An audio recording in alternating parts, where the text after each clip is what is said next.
Hi, I'm Dr. Anshu Anil, and today I'll be talking about various treatment options available for diabetic retinopathy.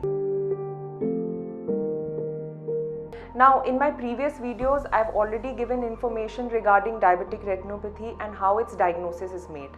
So today we are talking about various treatment options available for it. Now, diabetic retinopathy is mainly of two types. It is non-proliferative type or the proliferative type.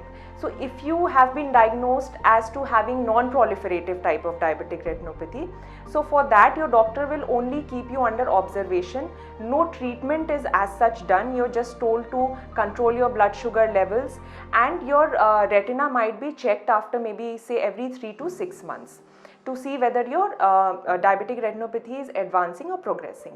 Now, if you have been diagnosed as having the proliferative type of diabetic retinopathy, so you can be advised for laser called as pan-retinal photocoagulation.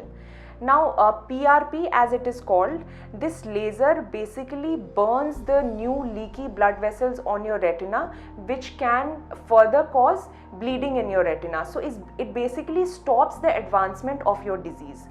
The laser does not increase your vision or decrease your vision. It is just a prevention or say a prophylactic treatment for your diabetic retinopathy. Now, the laser might be slightly painful in the sense you might feel some pricking sensation when you get the laser done. So that is why this laser is done in 2 to 3 sittings. Based on how much you can get the laser done for your retina in a day, and the whole retina is never lasered together because that might increase inflammation or say swelling on your retina. So you will be advised for 2 to 3 sittings of this laser.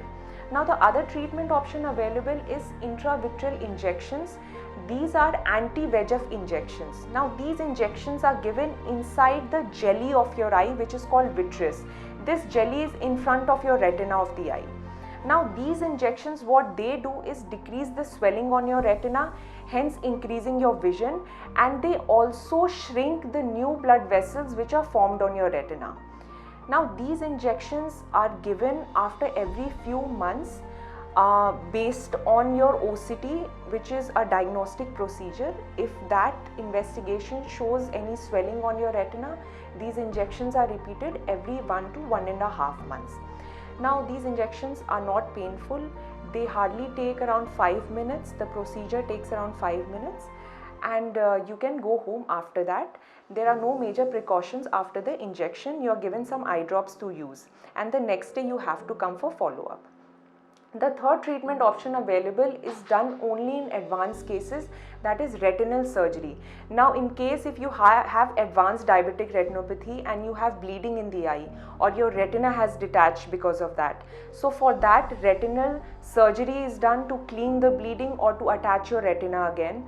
Now, these procedures they take around 1 hour, say half an hour to 1 hour, and you need to be on follow-up the next day and every few weeks, and you will be given some eye drops after that.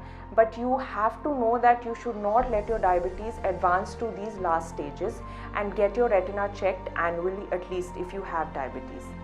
I have other videos related to diabetic retinopathy, what is diabetic retinopathy, how its diagnosis is made, and also the frequently asked questions regarding diabetes, for which the links are given in the description box below. If you are interested in videos regarding eye problems and its various aspects, please subscribe to our channel. Thank you.